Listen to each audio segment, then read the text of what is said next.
علامہ اقبال نے امریکہ کے مشہور شاعر رالف والڈو ایمرسن کی ایک سبق آموز نظم کو اپنے انداز میں پیش کیا ہے۔ آئیے پڑھتے اور سنتے ہیں وہ نظم۔ عنوان ہے ایک پہاڑ اور گلہری۔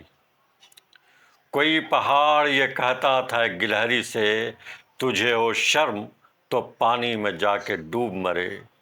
تجھے ہو شرم تو پانی میں جا کے ڈوب مرے، ذرا سی چیز ہے اس پر غرور کیا کہنا، یہ عقل اور یہ سمجھ یہ شعور کیا کہنا، خدا کی شان ہے ناچیز چیز بن بیٹھیں، جو بے شعور ہوں یوں باتمیز بن بیٹھیں، تیری بساط ہے کیا میری شان کے آگے، زمیں ہے پست میری آن بان کے آگے، جو بات مجھ میں ہے تجھ کو وہ نصیب کہاں، بھلا پہاڑ کہاں جانور غریب کہاں۔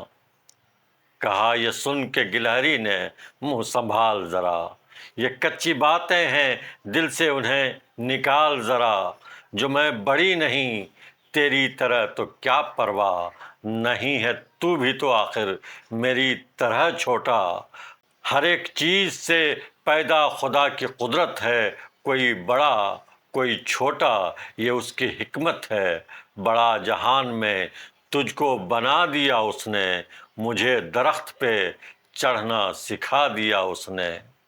قدم اٹھانے کی طاقت نہیں ذرا تجھ میں، نری بڑائی ہے خوبی ہے اور کیا تجھ میں، جو تو بڑا ہے تو مجھ سا ہنر دکھا مجھ کو، یہ چھالیا ہی ذرا توڑ کر دکھا مجھ کو، نہیں ہے چیز نکمی کوئی زمانے میں، کوئی برا نہیں قدرت کے کارخانے میں۔ بہت بہت شکریہ۔